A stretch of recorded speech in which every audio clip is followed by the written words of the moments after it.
നമസ്കാരമാണ് ഫിഖ്ഹിന്റെ തുടക്കം. അപ്പൊ കുറച്ച് ഹദീസുകളുടെ അടിസ്ഥാനത്തിൽ നമുക്ക് നമസ്കാരത്തെ കുറിച്ച് തുടങ്ങാം ഇൻഷാ അല്ലാഹ്. എന്താണ് നമസ്കാരം? നമസ്കാരം എന്നുള്ളതിന് അറബി പറയുന്ന പേരെന്താണ്? സ്വലാത്ത്. സ്വലാത്ത്. നബി സല്ലല്ലാഹു അലൈഹി വസല്ലം സ്വലാത്ത് ഇല്ല എന്നും പറയും അല്ലേ? സ്വലാത്തിന് ഭാഷാർത്ഥത്തിൽ പ്രാർത്ഥന എന്നാണ് പറയുക. സ്വലാത്ത് എന്ന് പറഞ്ഞാൽ എന്താണ്? പ്രാർത്ഥനയാണ്. അതിന്റെ ഭാഷാർത്ഥം അങ്ങനെയാണ്. സാങ്കേതിക അർത്ഥം നമസ്കാരം എന്ന് പറഞ്ഞാൽ എന്താണ്? അഖ്വാലുൻ വഅഫ്ആലുൻ മഖ്സൂസത്തുൻ മുഫ്തതഹത്തുൻ ബിത്തക്ബീരി വ മുഖ്തതഹത്തുൻ ബിത്തസ്ലീമി എന്ന് പറയുക. എന്ന് പറഞ്ഞാൽ തക്ബീർ കൊണ്ട് തുടങ്ങി സലാമിൽ അവസാനിക്കുന്ന ചില പ്രത്യേകമായ വാക്കുകളും പ്രവൃത്തികളും. ഇതാണ് നമസ്കാരം. നമസ്കാരത്തിന്റെ ഡെഫിനിഷൻ എന്താ ചെയ്താൽ പറയാം.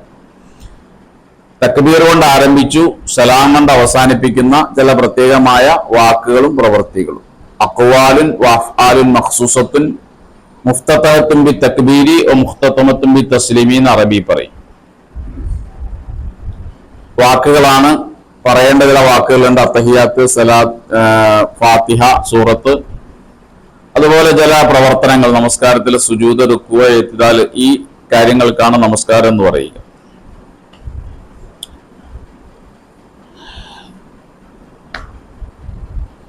നമസ്കാരം എന്ന് പറഞ്ഞാൽ യഥാർത്ഥത്തിൽ ഒരു പ്രാർത്ഥനയാണ് അല്ലേ? നമസ്കാരത്തിലുടനീളം പ്രാർത്ഥനകളാണുള്ളത്. ഫാത്തിഹ പ്രാർത്ഥനയല്ലേ? ഫാത്തിഹയിൽ ഒരു പ്രാർത്ഥനയേ ഉള്ളൂ. ഏതാത്? ഇഹ്ദിനസ് സിറാത്തുൽ മുസ്തഖീം. ഒരു മുസ്ലിമായ മനുഷ്യൻ നിർബന്ധമായും ചെയ്യേണ്ട ഒരു ദുആ മാത്രമേ ഉള്ളൂ. അതാണ് ഇത്, ഇഹ്ദിനസ് സിറാത്തുൽ മുസ്തഖീം. അത് നിർബന്ധമാണ്. കാരണം നിസ്കാരം നിർബന്ധമാണല്ലോ. ഞങ്ങളെ നേരായ മാർഗത്തിൽ നീ നയിക്കണമേ എന്നാണ് അതിനർത്ഥം. ഇഹ്ദിനസ് സിറാത്തുൽ മുസ്തഖീം. ഫാത്തിഹയിൽ ആ ഒരു പ്രാർത്ഥന മാത്രമേ ഉള്ളൂ. അതിനു മുമ്പ് പറയുന്നതൊക്കെ അൽഹംദുലില്ലാഹി റബ്ബിൽ ആലമീൻ, അള്ളാഹിനെ പുകഴ്ത്തി പറയാണ്. അർ റഹ്മാൻ റഹീം, അത് പടച്ചോനെ പുകഴ്ത്തലാണ്. മാലിക് യൗമുദ്ദീൻ, അള്ളാഹിനെ പുകഴ്ത്തലാണ്. അത് കഴിഞ്ഞിട്ട് അള്ളാഹിനെ പുകഴ്ത്തിയിട്ട് പറയാണ്, നിന്നോടൊരു കാര്യം ചോദിക്കാനാണ് എന്നെ ഈ പുകഴ്ത്തിയത്. ഇയ്യാക നഅ്ബുദു വ ഇയ്യാക നസ്തഈൻ. അതും അള്ളാഹിനോട്, അള്ളാഹുവിന്റെ ഇബാദത്തിന് അർഹൻ അള്ളാഹുവാണെന്ന് അംഗീകരിച്ചു പറയലാണ്. ഇഹ്ദിനസ് സിറാത്തുൽ മുസ്തഖീം, ഞങ്ങളെ നേരായ മാർഗത്തിൽ നീ ഹിദായത്തിലാക്കണമേ. പിന്നെന്താ പറയുന്നത്? ആ മാർഗം ഏതാണെന്ന് പറയാണ്. സിറാത്തുൽ ലദീന അൻഅംത അലൈഹിം, നീ അനുഗ്രഹിച്ചവരുടെ മാർഗമാണത്. ഗൈറിൽ മഗ്ലൂബി അലൈഹിം, നിന്റെ കോപം കിട്ടാത്തവരുടെ മാർഗം. വലല്ലാലിൻ, വഴിതെറ്റി പോകാത്തവരുടെ മാർഗവുമാണ്. അള്ളാഹുവിന്റെ കോപം കിട്ടി ജൂതരുടെയോ അള്ളാഹുവിന്റെ വഴിയിൽ നിന്ന് തെറ്റിപ്പോയ ക്രിസ്ത്യാനിയുടെയോ മാർഗത്തിലല്ല, ഞങ്ങളെ യഥാർത്ഥ മാർഗത്തിൽ നീ സന്മാർഗത്തിലാക്കണമെന്ന ഒരൊറ്റ പ്രാർത്ഥനയാണ് ഫാത്തിഹ എന്ന് പറയുന്നത്. ഫാത്തിഹ പ്രാർത്ഥനയാണ്. വജ്ജഹത്ത് എന്താണ്? ഒരു പ്രതിജ്ഞയാണത്. വജ്ജഹത്ത് ഒരു പ്രതിജ്ഞയാണ് അല്ലെ? വജ്ജഹത്തിന്റെ അർത്ഥം എന്താ? വജ്ജഹത്ത് വജിഹിയ, ഞാൻ എന്റെ ശരീരം, ഞാൻ എന്റെ മുഖം നേരിടിച്ചിരിക്കുന്നു ലില്ലദി, ഒരു അള്ളാഹുവിന്റെ മുന്നിലേക്ക്. ഫത്തറ സമാവാത്തി വൽ അർള്, അവനാണ് ആകാശങ്ങളെയും ഭൂമിയെയും സൃഷ്ടിച്ചത്. ആ അള്ളാഹുവിന്റെ മുന്നിൽ ഞാൻ ഇതാ എന്റെ ശരീരം നേരിടിച്ചിരിക്കുകയാണ്, ഞാൻ അവന്റെ മുന്നിൽ നിൽക്കുകയാണ്. ഹനീഫൻ, ഞാൻ ഋജുമാനാണ്, നേരായ വഴിയിലൂടെ സഞ്ചരിക്കുന്നവനാണ്, എനിക്ക് വളവില്ല, ഞാൻ അള്ളാഹുവിന്റെ നേരായ മാർഗത്തിലാണ്. മുസ്ലിമൻ, ഞാൻ അള്ളാഹുവിനെ അനുസരിക്കുന്ന മുസ്ലിമാണ്. ഒമാന മിനൽ മുശ്രിക്കീൻ, ഞാൻ മുശ്രിക്കീങ്ങളിൽ പെട്ടവനല്ല എന്ന് പറഞ്ഞിട്ട് പറയുന്ന എന്താ? ഇന്ന സ്വലാത്തി, എന്റെ നമസ്കാരം, നുസുക്കി, എന്റെ എല്ലാ ഇബാദത്തുകളും, നമസ്കാരം മാത്രമല്ല എന്റെ എല്ലാ ഇബാദത്തും, മഹിയായ, എന്റെ ജീവിതവും, മമാത്തി, ഞാൻ മരിക്കുമ്പോൾ എന്റെ മരണവും, ലില്ലാ, ഇതൊക്കെ അള്ളാഹ്ക്ക് വേണ്ടിയാണ്. റബ്ബുൽ ആലമീൻ, റബ്ബുൽ ആലമീനായ പടച്ചവന് വേണ്ടിയാണ് ഇതെല്ലാം എന്നുള്ളൊരു പ്രതിജ്ഞയാണ് ദുആ വജ്ജഹത്ത് എന്ന് പറയുന്നത്. ഹനഫി ആണെങ്കിൽ സനാവ് പറയും. വജ്ജഹത്തു, ഫാത്തിഹ, പിന്നെ ഖുർആൻ ഓതുന്നു, പിന്നെ എല്ലാം പ്രാർത്ഥനകളാണ്. റുക്കുവില് പ്രാർത്ഥന, സുജൂദില് പ്രാർത്ഥന, ഇഅ്തിദാലില് ഒക്കെ അള്ളാഹുവിന്റെ പുകഴ്ത്തലോ പ്രാർത്ഥനകളോ ഒക്കെ തന്നെയാണ്. നമസ്കാരം എന്ന് പറഞ്ഞ ദുആയാണ്. അത് ദുആയാണ്.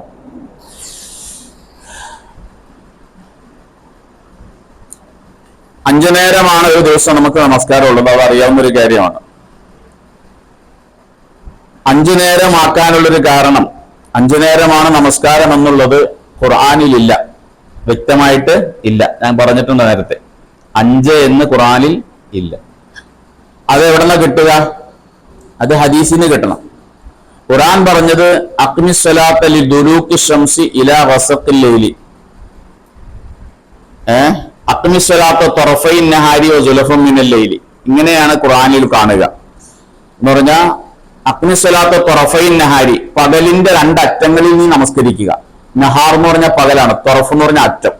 പകലിന്റെ 2 അറ്റം എന്ന് പറഞ്ഞാൽ രാവിലെയും വൈകുന്നേരവും. സുലഫൻ മിനൽ ലൈലി, രാത്രിയിലെ കുറച്ച് സമയം. ഇതാണ് നിസ്കാരത്തെ കുറിച്ച് ഖുറാനി പറയുന്ന ഒരു ആയത്ത്. ഇതിന്റെ അകത്ത് 5 വഖത്ത് ഉണ്ടെന്ന് നമ്മൾ മനസ്സിലാക്കണം. ഇത് 5 വഖത്താണ് ഈ പറയുന്ന ഹദീസിൽ നിന്നാണ് കിട്ടുക. പകലിന്റെ 2 അറ്റങ്ങളിലെ നിസ്കാരം ഏതാ? രാവിലെ സുബഹി, വൈകുന്നേരം അസർ.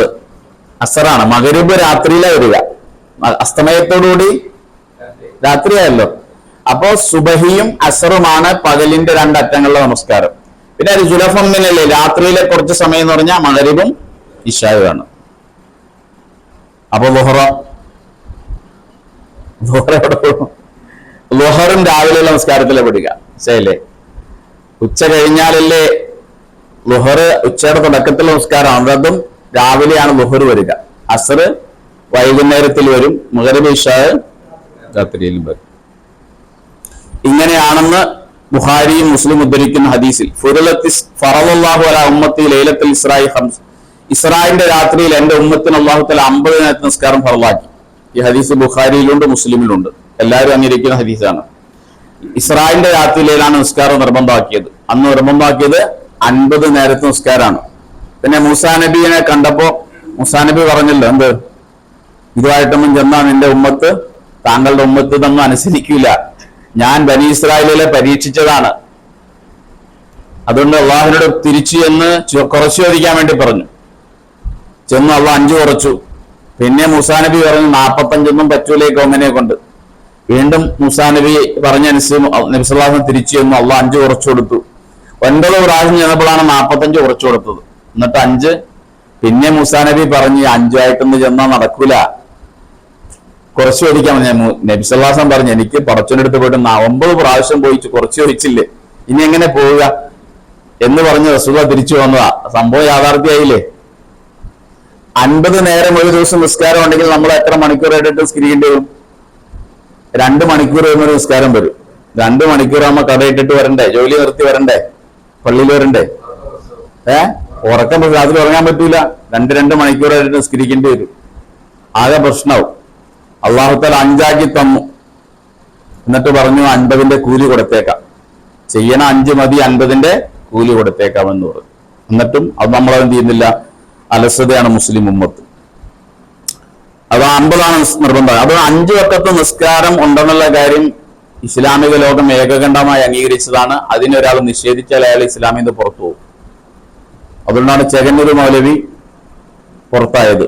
അദ്ദേഹം പറഞ്ഞത് 3 വഖത്തേ ഉള്ളൂ എന്നാ പറയുന്നത്. 3 നേരമേ നിസ്കാരമുള്ളൂ, 3 നേരമാണ് നിസ്കാരം എന്നേ ഖുർആനിൽ നിന്ന് കിട്ടുള്ളൂ എന്നാണ് അദ്ദേഹം പറഞ്ഞത്. അപ്പൊ ഈ ഒരു 5 നേരത്തെ നിസ്കാരം ആകെ എത്ര റക്അത്ത് വരും? 17 റക്അത്ത് വരും. 17 റക്അത്ത് വരും. ആ 17 റക്അത്തായി നിശ്ചയിച്ചതിന്റെ ഒരു യുക്തി, എന്തുകൊണ്ട് സുബഹി 2 റക്അത്തായി, എന്തുകൊണ്ട് ളുഹർ 4 ആക്കി, അസർ എന്തുകൊണ്ട് 4 ആക്കി, മഗ്‌രിബ് 3 ആക്കി എന്നൊക്കെ ചോദിച്ചു കഴിഞ്ഞാൽ അതിന്റെ യുക്തി നമുക്കറിയില്ല. അത് പടച്ചവൻ അങ്ങനെ തീരുമാനിച്ചതാണ്. അള്ളാഹുവിന് അതിന്റെ യുക്തി മനസ്സിലാവുള്ളൂ. എന്നാൽ ഈ 17 റക്അത്ത് എന്തുകൊണ്ടാക്കി എന്ന് ചോദിച്ചു കഴിഞ്ഞാൽ പറയുന്നത്, ഒരു മനുഷ്യൻ അവന്റെ ഉണർന്നിരിക്കുന്ന സമയം 17 മണിക്കൂറായിരിക്കും അല്ലേ? സാധാരണ മനുഷ്യന്മാര് 17 മണിക്കൂർ ഉണർന്നിരിക്കും. ഉണർന്നിരിക്കുന്ന സമയത്തെ മനുഷ്യൻ തെറ്റ് ചെയ്യുന്നുള്ളൂ. അപ്പൊ ഒരു റക്അത്ത് നിസ്കാരം 1 മണിക്കൂറിന്റെ പാപം പൊറുപ്പിക്കണം. അപ്പൊ 17 റക്അത്ത് നിസ്കാരം കൊണ്ട് 17 മണിക്കൂറിന്റെ പാപങ്ങൾ പൊറുപ്പിക്കപ്പെടും. ഏതാ 12 മണിക്കൂർ പകൽ ആവറേജ് ഉണ്ടാവും. പിന്നെ അസ്തമിച്ചാൽ ഒരു 3 മണിക്കൂർ മനുഷ്യൻ ഉണർന്നിരിക്കും. ഉടനെ ഉറങ്ങുമല്ലോ. അപ്പൊ 6:30 ഉദയം, അസ്തമയം. 6:30 അസ്തമിച്ചാൽ ഒരു 9 ആകാതെ അത്യാവശ്യം ഉറങ്ങില്ല. പിന്നെ 9 കഴിഞ്ഞിരിക്കുന്ന ആളുകൾ ഉണ്ടാകാം, പക്ഷെ അത് സാധാരണ മനുഷ്യന്മാരുടെ അവസ്ഥയല്ല. രാവിലെ സൂര്യോദയത്തിന് മുമ്പ് 2 മണിക്കൂർ മുമ്പെങ്കിലും എഴുന്നേക്കും.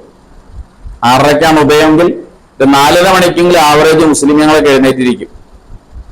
അപ്പൊ 12ഉം 3ഉം 15ഉം 2ഉം 17 മണിക്കൂറാണ് സാധാരണ ഒരു മനുഷ്യൻ എഴുന്നേറ്റിരിക്കുക. ആ സമയത്താണ് മനുഷ്യൻ തെറ്റിയ. ആ സമയത്തുള്ള ഈ ഓരോ മണിക്കൂറിന് ഒരു വക്കത്ത് വെച്ച് ഒരു റക്കാത്ത് വെച്ച് പാപങ്ങൾ പൊറുപ്പിക്കപ്പെടാൻ വേണ്ടിയാണ് 17 എന്ന് നിശ്ചയിക്കപ്പെട്ടത് എന്നാണ് ചില ആളുകൾ അതിനൊരു ഹിക്മത്തായിട്ട് പറയുന്നത്. യഥാർത്ഥ ഹിക്മത്ത് എന്നുള്ള കാര്യം കുറച്ചതിന് മാത്രമേ അറിയാൻ കഴിയുള്ളൂ. ഈ 5 നേരത്തെ നിസ്കാരം കുഫ്റു ജാഹിലുഹ, 5 നേരം നിസ്കാരം എന്നുള്ള കാര്യം നിഷേധിക്കുന്നവൻ കാഫിറായി പോകും, അത് ഉറപ്പാണ്. വലം തജിത്തമേ ഹാദി ഹംസുലി ഗൈരി നബിയന മുഹമ്മദ് സല്ലല്ലാഹു അലൈഹി വസല്ലം. ഈ 5 നേരത്തെ നിസ്കാരം അല്ലാഹു തആല കൊടുത്ത ഏക നബി നമ്മുടെ നബിയാണ്. ഈ ഉമ്മത്തിനല്ലാതെ, ഈ നബിക്കല്ലാതെ 5 നേരത്തെ നിസ്കാരം അല്ലാഹു തആല കൊടുത്തിട്ടില്ല. അതിനർത്ഥം എന്താണ്? 5 നേരമല്ലാതെ ഒരു നേരമൊക്കെ നിസ്കാരം കൊടുത്ത മുൻ പ്രവാചകന്മാരുണ്ടായിരുന്നു എന്നാ.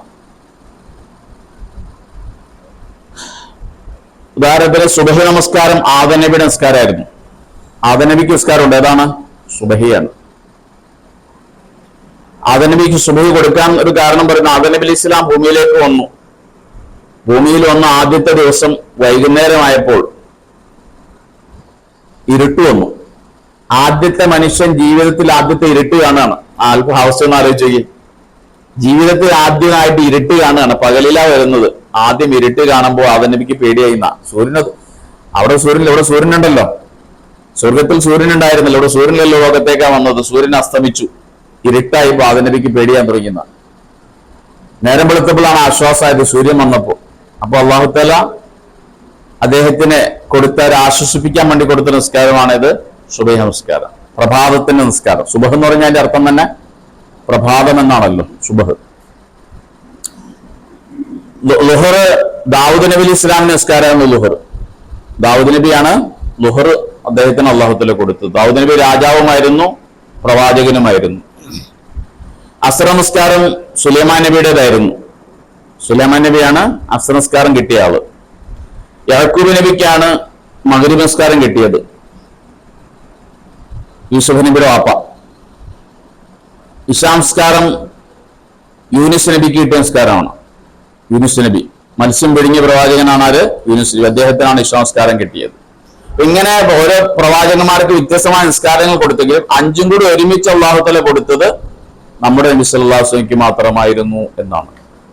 നിസ്കാരം നിർബന്ധമാക്കിയത് എന്നാണ്? ഇസ്രായിന്റെ രാത്രിയാണ്, ഇസ്രാ മിറാജിന്റെ രാത്രിയാണ് നിസ്കാരം നിർബന്ധം. അതുവരെ നിസ്കാരമില്ല, അതുവരെ നിസ്കാരം നിർബന്ധമായിരുന്നില്ല. എന്നാൽ ഇസ്രാ മിറാജ് നടക്കുന്നത്, ഇസ്രാ മിറാജിന് നിസ്കാരം കൊടുക്കാൻ തന്നെ കാരണം, നബി സല്ലല്ലാഹു അലൈഹി വസല്ലമയെ മിറാജ് കൊണ്ടുപോയ സമയം എവിടെന്നാ കൊണ്ടുപോകുന്നത്? മക്കയിൽ നിന്നാണ്. മക്കയിൽ നിന്ന് ബൈത്തുൽ മുഖദ്ദസിൽ എത്തിച്ചു. അവിടെ നിന്ന് ജിബ്രീലിന്റെ കൂടെ 7 ആകാശം കടന്നുപോയി സിദ്റത്തുൽ മുന്തഹായും കടന്ന് അള്ളാഹുവിന്റെ അടുക്കൽ ചെന്ന് സംസാരിച്ചാണ് തിരിച്ചു പോകുന്നത്. അന്നാണ് നിസ്കാരം കിട്ടണത്. അന്ന് നിസ്കാരം കൊടുക്കാൻ കാരണം, ഈ ഇസ്രായേലിന് വേണ്ടി നബിയെ കൊണ്ടുപോയ സമയത്ത് നബിയുടെ ഉള്ളും പുറവും ശുദ്ധീകരിച്ചിട്ടാണ് കൊണ്ടുപോകുന്നത്.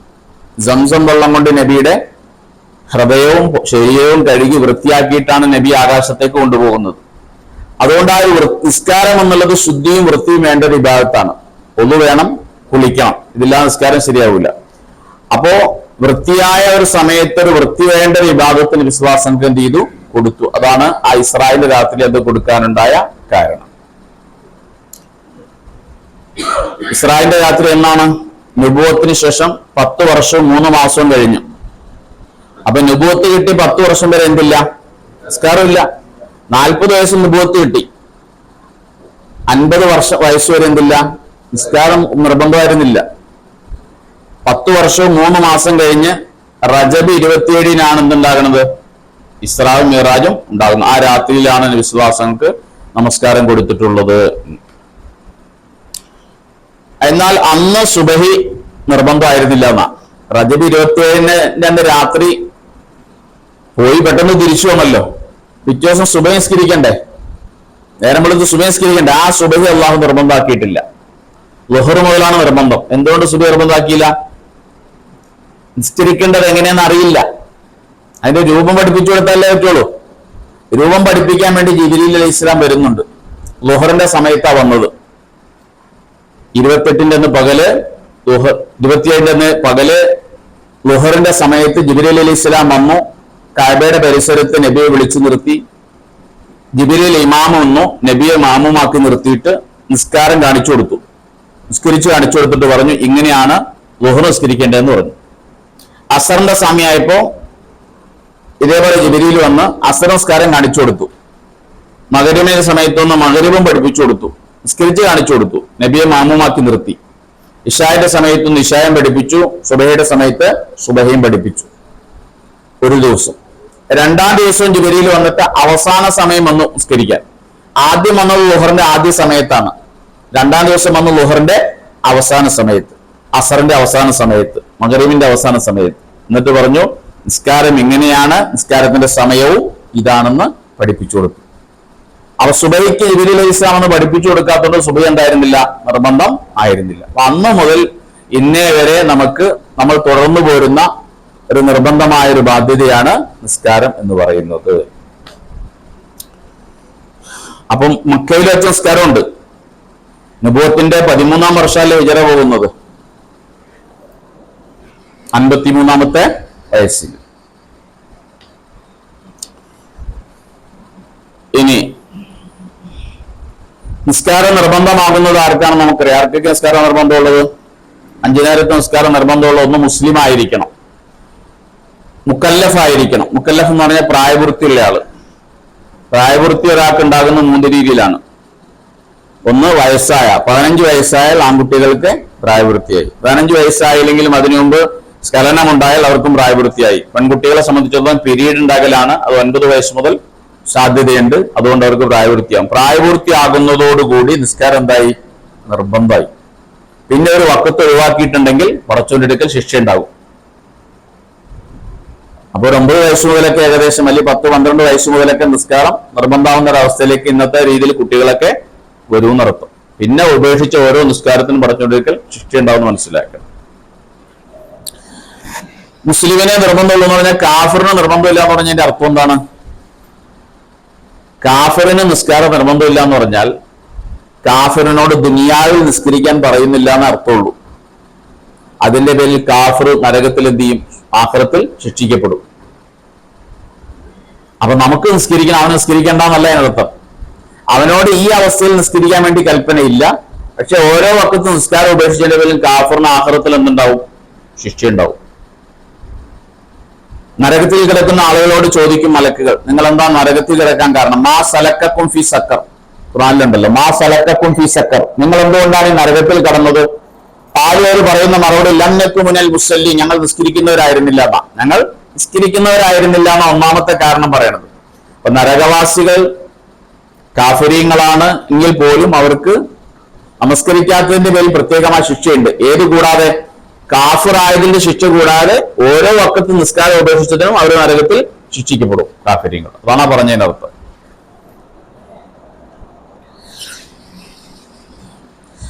ഇസ്ലാമികമായ കാഫിര്യങ്ങളോട് ഇസ്ലാമിന്റെ ശാഖാപരമായ കാര്യങ്ങളെ കൊണ്ട് കൽപ്പനയുണ്ടോ ഇല്ലയോ എന്നൊരു തർക്കമുണ്ട്.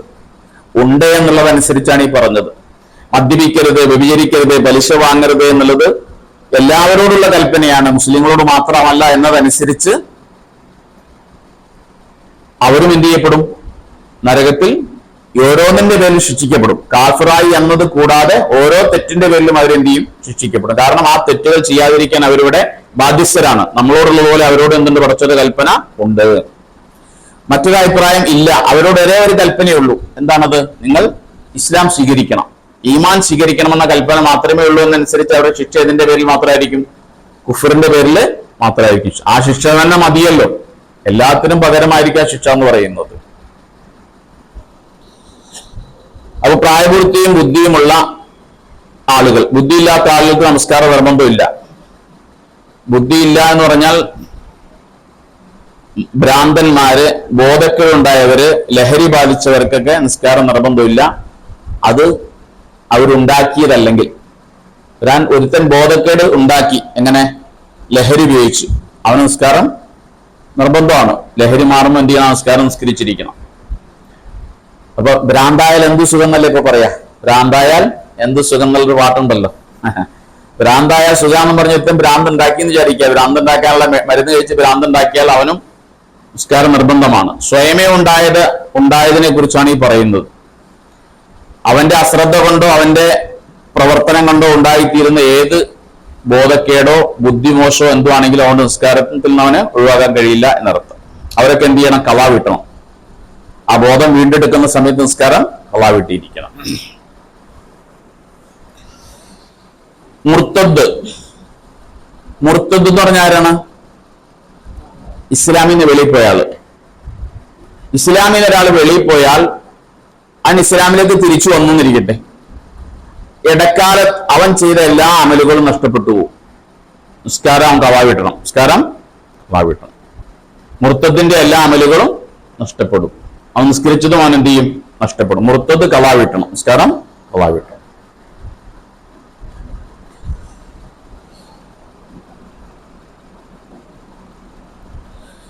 പിന്നെ ഇനി ശ്രദ്ധിക്കാനുള്ള ഒരു പ്രധാനപ്പെട്ട കാര്യം, നിസ്കാരത്തിന്റെ ഗൗരവത്തെ കുറിച്ച് പറയുമ്പോൾ രണ്ട് കാര്യങ്ങൾ നമ്മൾ മനസ്സിലാക്കേണ്ടതുണ്ട്.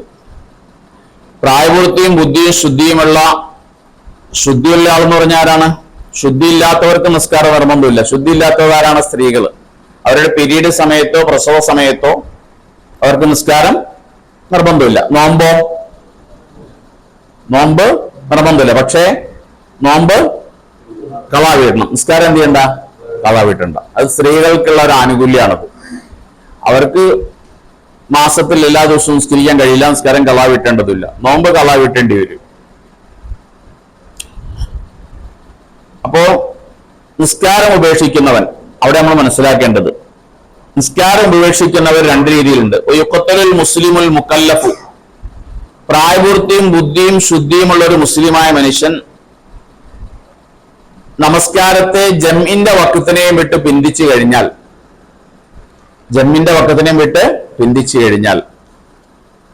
അവനെ കൊല്ലപ്പെടണം.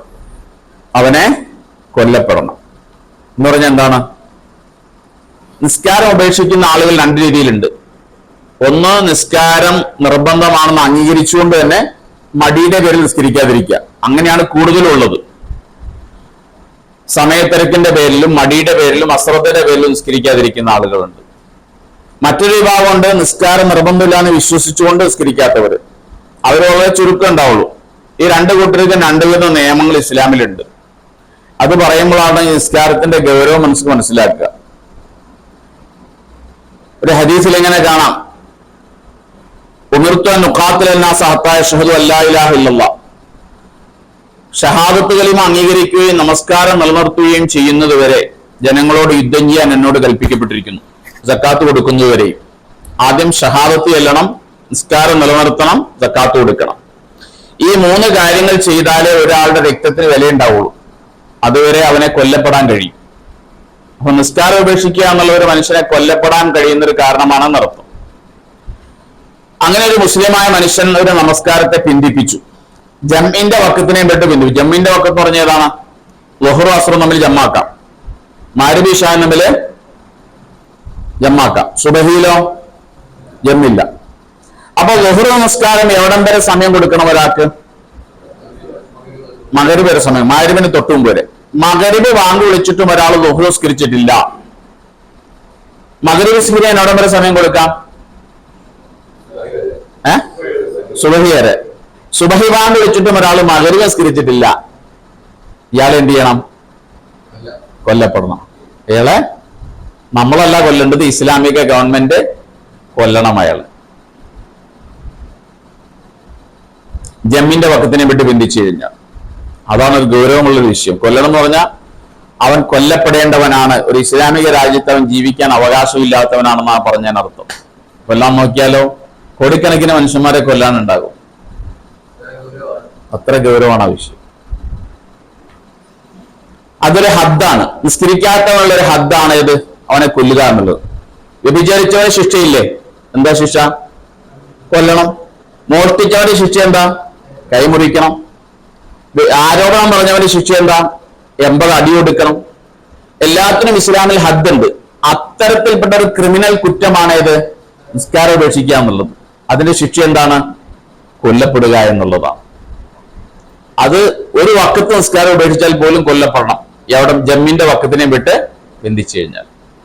അപ്പൊ ഞാൻ ചോദിക്കട്ടെ, ഒരാൾ അസർ നിസ്കരിച്ചില്ല, അയാളെ കൊല്ലണ എവിടം വരെ കാത്തിരിക്കണം? ളുഹർ നിസ്കരിക്കാത്തവനെ കൊല്ലാൻ എവിടം വരെ കാക്കണം? മഗ്‌രിബ് വരെ. അസർ നിസ്കരിക്കാത്തവനോ മഗ്‌രിബ് വരെ സമയമുള്ളൂ. കാരണം അസറിൽ എന്തില്ല? മുന്തിച്ച ജമയുള്ളൂ. അസറിനെ മഗ്‌രിബിലേക്ക് ജമാക്കലില്ലല്ലോ, ഇല്ല. ഇശാ നിസ്കരിക്കാത്തവനെയോ സുബഹി വരെ. സുബഹി നിസ്കരിക്കാത്തവനെയോ ഉദയം വരെ. സുബഹി നിസ്കരിക്കാത്തവനെ സൂര്യൻ ഉദിച്ചാൽ അവനെ കൊല്ലാണ്ട് സമയമായി. ജുമാ നിസ്കരിക്കാത്തവനെയോ ജുമാലി ജമ്മില്ല, അപ്പൊ എവിടെ വരിക? ജുമാ നിസ്കരിക്കാത്തവനെ കൊല്ലാൻ കാത്തിരിക്കേണ്ടത് അസ്ർവാങ്ക് വിളിക്കുന്നതിന് 2 ഖുത്ബ നിർവഹിക്കാനും 2 റക്അത്ത് നിസ്കരിക്കാനും ആവശ്യമായ സമയം, അതുവരെയല്ലേ സമയമുള്ളൂ. അത് കഴിഞ്ഞാൽ പിന്നെ അവന്റെ സമയമായി, പിന്നെ അവനെ കൊല്ലാനുള്ള സമയമായി. അത്രേ ഉള്ളൂ. കൊല്ലുന്നതിന് മുമ്പായിട്ട് അവനോട് തൗബ ചെയ്യാൻ ആവശ്യപ്പെടണം. ഇസ്തിതാബത്ത്, നിസ്കരിക്കാൻ പറയണം. ആദ്യം എന്താ വേണ്ടത്?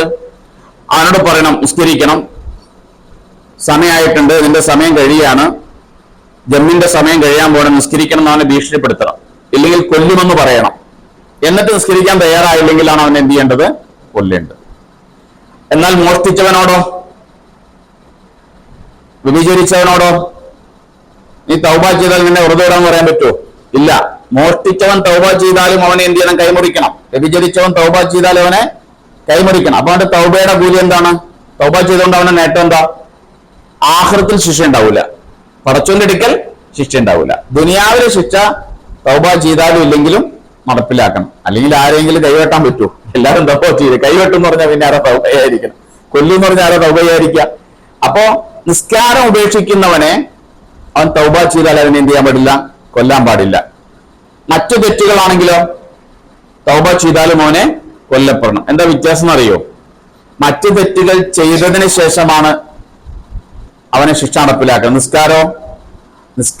നിസ്കരിക്കാൻ സമയം കിടപ്പുണ്ട്, അവന് ചെയ്യാനുള്ള അവസരമുണ്ട്, അവനങ്ങ് നിസ്കരിച്ചാൽ മതിയല്ലോ. അതുകൊണ്ടാണ് അവനോട് തൗബ ചെയ്യുമ്പോൾ അവൻ തൗബ ചെയ്യാൻ തയ്യാറാണെങ്കിൽ, അതായത് നിസ്കരിക്കാൻ തയ്യാറാണെങ്കിൽ അവനെ കൊല്ലരുത് എന്ന് പറഞ്ഞു. ഇനി കൊന്നിട്ട് എന്ത് വേണം? കൊല്ലുമ്പോ തന്നെ എങ്ങനെ കൊല്ലണം? ലർബി ഒഴുക്കി പെരടി വെട്ടി മാത്രമേ കൊല്ലാൻ പാടുള്ളൂ. നിസ്കരിക്കാത്തവനെ എങ്ങനെ കൊല്ലാൻ പാടുള്ളൂ? വെടിവെക്കാൻ പാടില്ല, എറിഞ്ഞു കൊല്ലാൻ പാടില്ല. എങ്ങനെ മാത്രം കൊല്ലണം? പെരടി വെട്ടി മാത്രമേ കൊല്ലാൻ പാടുള്ളൂ. അതാണ് അതിന്റെ നിയമം. കൊന്നു കഴിഞ്ഞിട്ട് അവന്റെ മേൽ അവനെ മയ്യത്ത് കുളിപ്പിക്കണം, നിസ്കരിക്കണം, മുസ്ലിമീങ്ങളുടെ മക്ബറയിൽ അവനെ കബറടക്കണം. ഈ 3 കാര്യങ്ങൾ നിർബന്ധമാണ്. ആത്മഹത്യ ചെയ്തവനെ പോലെയാണ്. ആത്മഹത്യ ചെയ്തവനെ കുളിപ്പിക്കണം, മയ്യത്ത് നിസ്കരിക്കണം, മുസ്ലിമീങ്ങളുടെ മക്ബറയിൽ കബറടക്കണം. ഇത് 3 ചെയ്യണം. ഇനി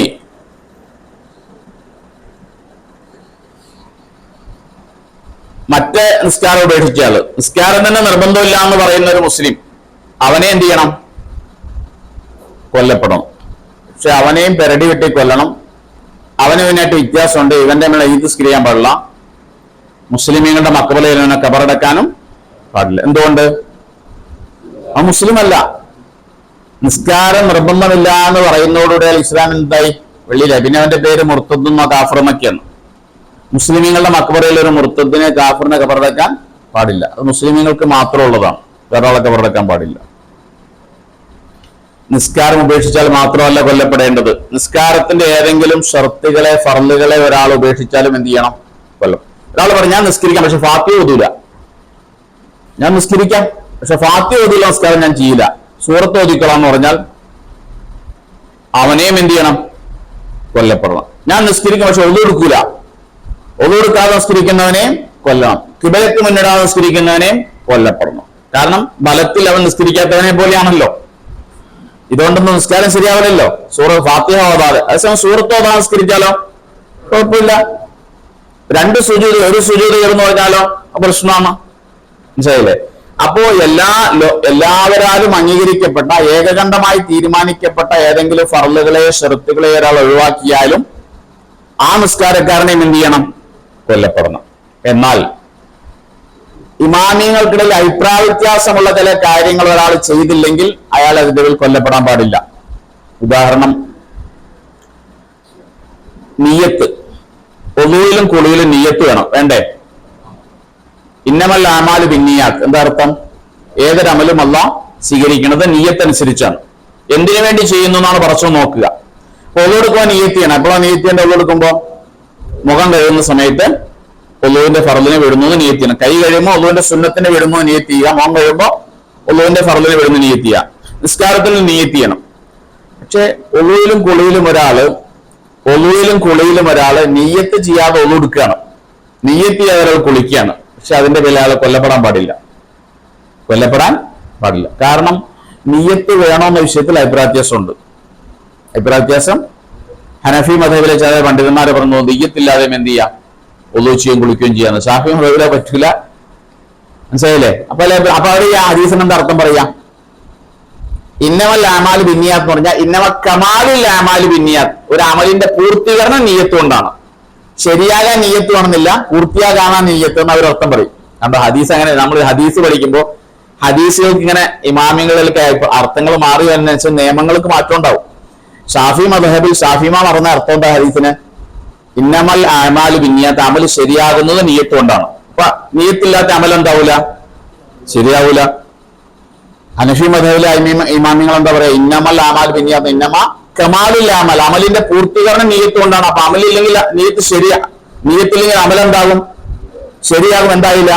പൂർത്തിയായിട്ടില്ല എന്നുള്ളൂ. അപ്പൊ അതുകൊണ്ട് നിയ്യത്ത് ചെയ്യാതെ ഒതുകൊടുക്കുന്ന ആളെ എന്ത് ചെയ്യാൻ പാടില്ല? കൊല്ലപ്പെടാൻ പാടില്ല. തന്നെയല്ല അവര് പറയുന്നത് വൻസൽനാ മിനൽ മാഇ മിനസ്സമായി മാൻ തഹൂറ, ഖുർആനിലുണ്ട്, നിങ്ങൾ പഠിച്ചിട്ടുണ്ടോ? വൻസൽനാ മിനസ്സമായി, അല്ലാഹു പറഞ്ഞു ആകാശത്തുനിന്ന് ഞാൻ ഇറക്കിയിട്ടുണ്ട് മാൻ തഹൂറ, ശുദ്ധമായ വെള്ളം ഇറക്കിയിട്ടുണ്ടെന്ന് അല്ലാഹു പറഞ്ഞത്. എന്ന് പറഞ്ഞാൽ എന്റെ അർത്ഥം എന്താ? ഞാൻ ഈ ഇറക്കിയിരിക്കുന്ന വെള്ളം ശുദ്ധമാണെന്നാ. അപ്പൊ നിങ്ങൾക്ക് ഈ വെള്ളം കൊണ്ട് ഒതുകൊടുക്കാൻ പ്രത്യേകിച്ച് നിയ്യത്തൊന്നും ആവശ്യമില്ല. വെള്ളം തന്നെ എന്താണ്? ശുദ്ധീകരിക്കുന്നതാണല്ലോ. ശുദ്ധീകരിക്കാനുള്ള വെള്ളമാണ് ഞാൻ ഇറക്കിയിരിക്കുന്നത്. ഈ വെള്ളം കൊണ്ട് നിങ്ങൾ കൈകാൽ മുഖങ്ങൾ കഴുകുന്നെങ്കിൽ അതെന്താണ്? ഒളുവാണ്. അത് പ്രത്യേകിച്ച് ഒരു നിയ്യത്ത് വേണ്ട. ഈ വെള്ളം തന്നെ ഞാൻ അതിന് ഇറക്കിയിരിക്കുന്നതാണെന്ന് കുറച്ച് പറയണ്ട്. അതാണ് അവർ പറയുന്നത്. തയമ്മുമിൽ നിയ്യത്ത് നിർബന്ധമാണെന്ന് അവർ പറയും. തയമ്മം ചെയ്യുമ്പോൾ തയമ്മത്തിൽ നിയ്യത്ത് നിർബന്ധാവശ്യത്തിൽ അഭിപ്രായത്തില്ല. കാരണം എന്താ? തയമ്മത്തിന് ഉപയോഗിക്കുന്നത് വെള്ളമല്ല, മണ്ണാണ്. മണ്ണിനെ കുറിച്ച് അല്ലാഹ് എന്ത് പറഞ്ഞിട്ടില്ല?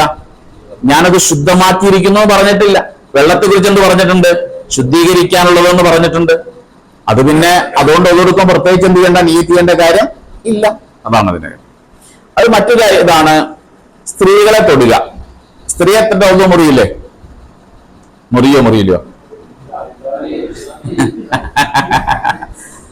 മുറിയില്ല വെച്ചാൽ മുറിയെന്നും പറയും, മുറിയിലാണെന്ന് പറയും. അതാണ് വിഷയം. ഫാത്തിഹ ഓതണം വെച്ചാൽ ഓതണ്ടെന്ന് ആരും പറയില്ല.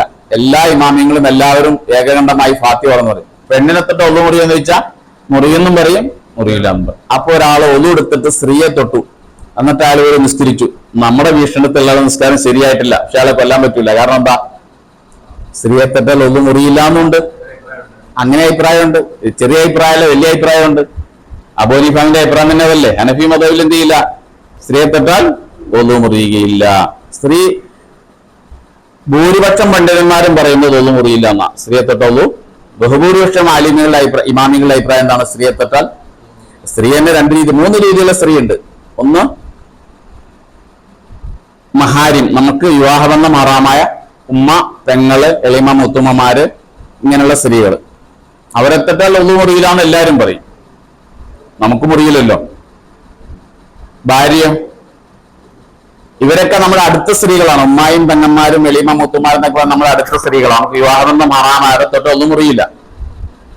പിന്നെ അന്യ സ്ത്രീകളുണ്ട്, നമുക്ക് വിവാഹം കഴിക്കാവുന്ന സ്ത്രീകളുണ്ട്. മൂന്നാമതൊരു കാറ്റഗറിയാണ് ഭാര്യ. അന്യവളും അല്ല, അടുത്തവളും അല്ല. ഇപ്പൊ അടുത്തവളാണ്, പക്ഷെ ഒറ്റ വാക്കുകൊണ്ട് അവളെ എന്താക്കാം? അന്യവളാക്കാം. അങ്ങനെയുള്ളതാണ് ഭാര്യ എന്ന് പറയുന്നത്. അപ്പൊ ഈ മൂന്ന് കാറ്റഗറിയിൽപ്പെട്ട പെണ്ണുങ്ങൾ ഉണ്ടാവും. മഹറമായ പെണ്ണിനെ തൊട്ടാൽ ഒളു മുറിയില്ല എന്ന വിഷയത്തിൽ ആർക്കും തർക്കമില്ല. മഹറമല്ലാത്ത സ്ത്രീകളെ തൊട്ടാൽ ഒളു മുറിയില്ല എന്ന് തന്നെയാണ് ബഹുഭൂരിപക്ഷം പണ്ഡിതന്മാരുടെ അഭിപ്രായം. അത് തന്നെയാണ്. ഷാഫിമ അതിനെതിരാണ്. ഷാഫിമാന്റെ അഭിപ്രായത്തിൽ മഹറമല്ലാത്ത പെണ്ണിനെ തൊട്ടാൽ ഒളു മുറിയും. അതിന് ഖുർആനിൽ ഔലാ മസ്തുമുൻ നിസാ എന്ന് ഒളുവിനെ കുറിച്ച് പറയുന്നിടത്ത് ഇങ്ങനെ പറയുന്നുണ്ട്. ഔലാ മസ്തുമുൻ നിസാ, നിങ്ങൾ സ്ത്രീകളെ തൊട്ടാൽ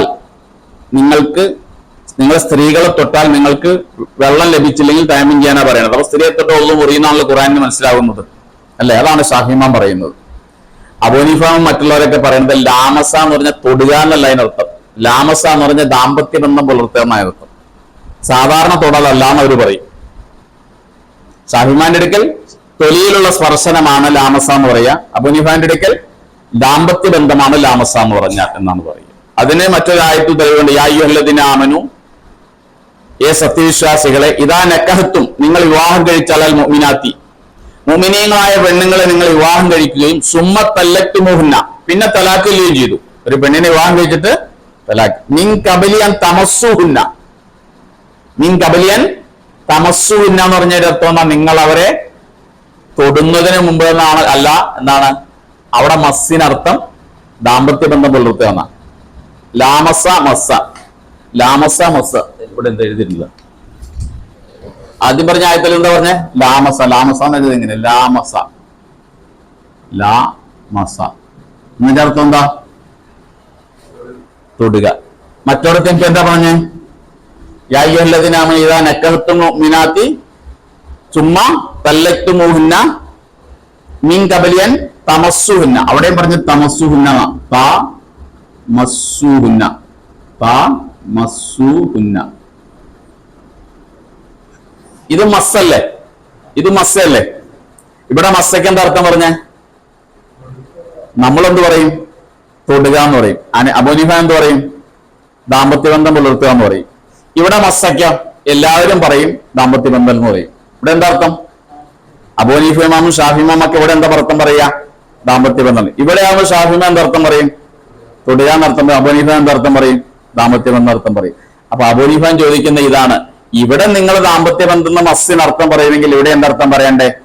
ആ അർത്ഥം തന്നെ പറയണ്ടേ. അതുകൊണ്ട് ശാരീരിക ബന്ധം കൊണ്ട് ഒന്ന് മുറിയോളൂ, വെറുതെ കൈകൊണ്ട് തൊട്ട് ഒന്നും എന്ത് ചെയ്യില്ല, മുറിയില്ല.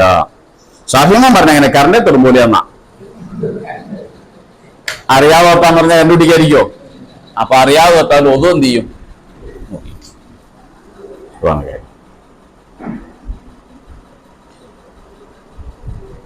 അപ്പൊ അങ്ങനെ ഒരാള് ഭാര്യയെ സ്പർശിച്ചിട്ട് ഒന്നുകൊടുത്ത് അല്ല സംസ്കരിച്ചു കഴിഞ്ഞാൽ അയാൾ എന്ത് ചെയ്യപ്പെടാൻ കൊല്ലപ്പെടാൻ പാടില്ല. മൂന്നാമത്തെ അഭിപ്രായം, മൂന്ന് അഭിപ്രായ വിഷയത്തിലുള്ളത്. ഷാഫിമാൻ പറയുന്നത് മുറിയും, അബൂനിഫാൻ പറയുന്നത് മുറിയില്ല. ഇനി രണ്ട് മദ്ഹബിന്റെ ഇമാമിങ്ങളില്ല, ആരൊക്കെയാ? അഹ്മദ് ബിൻ ഹംബലും മാലിക്കും. ഇവർ രണ്ടുപേരുടെ അഭിപ്രായത്തില് വൈകാരികമായി സ്പർശിച്ചാൽ ഒന്നു മുറിയും, സാധാരണ സ്പർശനം കൊണ്ട് ഒന്നും എന്ത് ചെയ്യില്ല, മുറിയില്ല. അപ്പൊ അറിയാതെ തൊട്ടാലൊന്നും കുഴപ്പമില്ല എന്നർത്ഥം. ഇതുപോലെയാണ് പുരുഷൻ അവന്റെ ജനനേന്ദ്രിയത്തെ സ്പർശിക്കുക. ഒന്നു മുറിയില്ലയോ? പുരുഷനാകട്ടെ സ്ത്രീ ആകട്ടെ തൊട്ട ഒന്നു മുറിയില്ലയോ? അവിടെയും മുറിയെന്നും പറയാം, മുറിയാൻ പറയാം. മുറിയെന്ന് പറഞ്ഞാൽ ആരാ? ഷാഫികൾക്ക് മുറിയും, ഹനഫികൾക്ക് മുറിയില്ല. രണ്ടുപേർക്കും ഉള്ളം കൈ കൊണ്ട് വെട്ടാലേ ഒന്ന് മുറിയുള്ളൂ. ഉള്ളം കൈ കൊണ്ട് വെട്ടാലേ, ഇത്രയും ഭാഗം കൊണ്ട് വെട്ടാലേ ഒന്നും മുറിയുള്ളൂ. വേറെ തൊട്ട ഒന്നും മുറിയില്ല. കൈയുടെ ഇടകൊണ്ട് വെട്ടാലും ഒന്നും മുറിയില്ല. രണ്ടുപേർക്കും തെളിവെന്തായിരിക്കും? എല്ലാ ഇമാമിങ്ങൾക്കും തെളിവെന്തായിരിക്കും? ഖുർആനും ഹദീസും അല്ലേ? അത് ഞാൻ കഴിഞ്ഞ ആഴ്ച ഹദീസിന്റെ കാര്യം പറഞ്ഞപ്പോ പറഞ്ഞത് അതുകൊണ്ടാണ്. എല്ലാവരും പറയുന്ന ഹദീസും ഖുർആനെ തെളിവ് പറയാം. പക്ഷെ അതിനെ എങ്ങനെ കാണുന്നു എന്നുള്ളതാണ് വിഷയം. ഈ ഹദീസിനെയും ഖുർആൻ ഇപ്പൊ കണ്ടോ, ഇവരുടെ വായന കണ്ടോ? രണ്ട് ഇമാമിങ്ങളും വ്യത്യസ്തമായ രീതിയിൽ തന്നെ വായിക്കുകയാണ്. അത് അവരുടെ ഗവേഷണമാണ്. അതുപോലെ രണ്ട് ഹദീസ് ഉണ്ട്. ഒന്ന് തൽക്കുബിന് അലിയെ തൊട്ട് റിപ്പോർട്ട് ചെയ്യപ്പെടുന്ന ഹദീസിൽ ഒരാൾ റസൂൽ സല്ലല്ലാഹു അലൈഹി വസല്ലം ഒന്ന് ചോദിച്ചു, റസൂലേ, ഞാൻ ഒളു എടുത്തതിന് ശേഷം ഞാൻ എന്റെ ലിംഗത്തിൽ സ്പർശിച്ചു എന്ന് പറഞ്ഞു. ഒന്നു മുറിയോന്ന് ചോദിച്ചു. അപ്പൊ നബി സല്ലല്ലാഹു അലൈഹി വസല്ലം പറഞ്ഞു, ഇന്നമാഹോ ബുലാത്തും മിങ്ക, അത് നിന്റെ ഒരു അവയവമല്ലേ എന്നാ ചോദിച്ചത്. അത് നിന്റെ ഒരു അവയവമല്ലേ, മുറിയിലാന്നല്ലേ മനസ്സിലായത്. ഇബ്നു അബ്ബാസ് റളിയല്ലാഹു അൻഹു പറയുന്നുണ്ട്, ലാ ഉബാലി മസസ്തു വെക്കരി ഔ മസസ്തു അൻഫി, ഞാൻ എന്റെ മൂക്കി പിടിക്കുന്നതും എന്റെ ലിംഗത്തിൽ പിടിക്കുന്നതും ഒരുപോലെയാണ് ഞാൻ കാണുന്നതെന്ന് ആര് പറയുന്നു? ഇബ്നു അബ്ബാസ് റളിയല്ലാഹു അൻഹു പറയുന്നു. ഒന്നും മുറിയില്ലാന്നാണ് അദ്ദേഹത്തിന്റെ കാഴ്ചപ്പാട്. വേറൊരു ഹദീസ് ഉണ്ട്, മൻ മസ്സ വെക്കറഹു ഫല്യതവല്ല, സ്പർശിച്ചവൻ ഒളു ചെയ്യട്ടെ എന്നാ. മൻ മസ്സ വെക്കറഹു ഫല്യതവല്ല, ഒളു ചെയ്യട്ടെ. അപ്പൊ രണ്ട് ഹദീസ് ഉണ്ട്. ഒളു മുറിയുന്ന ഹദീസ് ഉണ്ട്, മുറിയിലാണോ ഹദീസ് ഉണ്ട്. ഷാഫിമാം സ്വീകരിക്കുന്നത് ഹദീസാണ്, മുറിയുമെന്ന ഹദീസിനെയാണ്. മറ്റേ ഹദീസിനെ അദ്ദേഹം വ്യാഖ്യാനിക്കും. ആ ഹദീസിനെ തള്ളിക്കോളുന്നില്ല, പക്ഷെ അതിന് വ്യാഖ്യാനങ്ങൾ കണ്ടെത്തും. അബൂനിഫാൻ സ്വീകരിക്കുന്നത് ഒന്നും മുറിയില്ലാന്നുള്ള ഹദീസിനാണ്. മുറിയുമെന്ന് പറയുന്ന ഹദീസിനെ അബൂനിഫാൻ എന്ത് ചെയ്യില്ല, ഈ അർത്ഥത്തിൽ സ്വീകരിക്കില്ല. അതിനെ അദ്ദേഹം വ്യാഖ്യാനിക്കുകയോ അല്ലെങ്കിൽ ഹദീസ് അദ്ദേഹത്തിന്റെ സ്വീകരിക്കാൻ കഴിയുന്ന മാനദണ്ഡങ്ങൾ അനുസരിച്ച് സ്വീകാര്യോഗ്യമല്ലാതിരിക്കും. അതാണ് അങ്ങനെ അഭിപ്രായ വ്യത്യാസങ്ങൾ വരുന്നത്. നമ്മളെ സംബന്ധിച്ചിടത്തോളം ഈ ഹദീസുകൾ അനുസരിച്ച് അമൽ ചെയ്യാൻ കഴിയില്ല. രണ്ട് ഹദീസ് വ്യത്യസ്തമായിട്ടാണ് നമ്മൾ എന്ത് ചെയ്യുക. അപ്പൊ നമ്മൾ എന്ത് ചെയ്യുക, പറയുന്ന ഒരു ഇമാമിനെ അനുകരിച്ചുകൊണ്ട് നമ്മൾ ഈ ഇബാദത്ത് ചെയ്യുന്നു, അത്രേ ഉള്ളൂ. അപ്പൊ ഞാൻ പറഞ്ഞത്, നമസ്കാരം ഉപേക്ഷിക്കുന്ന ആളുകൾ മാത്രമല്ല, നമസ്കാരത്തിന്റെ ഫർളുകളോ ഷർത്തുകളോ ഉപേക്ഷിക്കുന്ന ആളുകളെയും എന്ത് ചെയ്യപ്പെടണം, കൊല്ലപ്പെടണം എന്നാണ് പറഞ്ഞത്. രണ്ടാമത്തെ ആളുടെ മേൽ നിസ്കരിക്കാൻ പാടില്ല, അയാളെ കുളിപ്പിക്കപ്പെടാനും പാടില്ല, അയാളെ മുസ്ലിമീങ്ങളുടെ ഖബർസ്ഥാനിൽ ഖബറടക്കപ്പെടാനും പാടില്ല. ഇനി ഒരു നിസ്കാരം ഒരാൾക്ക് നഷ്ടപ്പെട്ടു കഴിഞ്ഞാൽ അയാൾ എന്ത് ചെയ്യണം? പെട്ടെന്ന് പെട്ടെന്ന് കള വീട്ടണം. കുറേശ്ശെ മതിയല്ല, അല്ലെങ്കിൽ മടുപ്പാവും. നിർത്തിയേക്കാം. നിസ്കാരം പെട്ടെന്ന് കള വീട്ടും. രണ്ട് രീതിയിലാണ് നിസ്കാരം കളാവുക. ഒന്ന് കാരണം കൊണ്ടും, മറ്റൊന്ന് കാരണം. ഏതാ കാരണം? ഒരാൾക്ക് നിസ്കാരം കളാകാനുള്ള കാരണം ഏതാണ്? അള്ളാഹ് അനുവദിച്ച കാരണം, കുറ്റകരമല്ലാത്ത കാരണം. ഒന്ന് ഉറക്കാണ്. ഉറക്കം, അവന്റെ ഭാഗത്തിൽ വീഴ്ചയില്ലാത്ത ഉറക്കം. ബാങ്ക് വിളിച്ചതിന് ശേഷം കിടന്നുറങ്ങി, അത് വീഴ്ചയാണല്ലോ. ളുഹർ ബാങ്ക് വിളിച്ചിട്ട് കിടന്നുറങ്ങി, അസ്ർ കഴിഞ്ഞ് എണീറ്റത്, അത് അവന്റെ വീഴ്ചയാണ്. അല്ലെങ്കിൽ അവൻ അറിയാം, ളുഹറിന് മുമ്പേ കിടന്നുറങ്ങി, അവൻ അറിയാം എന്നെ ഉണർത്താൻ ആരുമില്ല, ഞാൻ ഉറക്കം കൂടിയ ആളാണ്, അലാറം വച്ചിട്ടില്ല, അതും അവന്റെ എന്താണ്, വീഴ്ചയാണ്. അല്ലാതെ ഒരു ദിവസം സുബഹിക്ക് അല്പം താമസം എണീറ്റ് പോയി, ആരും വിളിച്ചില്ല, അലാറം അടിച്ചില്ല, മൊബൈൽ ചാർജ് തീർന്നുപോയി, അത് കുറ്റക്കാരനല്ല. അതാണ് ഉറക്കം എന്ന് പറയുന്നത്. രണ്ടാമത് മറവിയാണ്, അത് സംഭവിക്കാം. ചില ദിവസം നമ്മൾ നിസ്കാരം മറന്നുപോകും.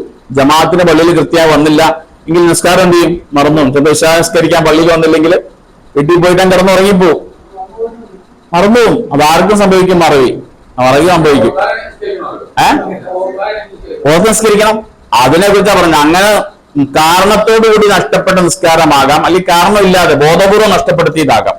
കാരണത്തോടുകൂടി നഷ്ടപ്പെട്ട നിസ്കാരം എത്രയും പെട്ടെന്ന് കളാ കിട്ടണം. എത്രയും പെട്ടെന്ന് ഓർത്താൽ ഉടനെ എന്ത് ചെയ്യണം, നിസ്കരിക്കണം.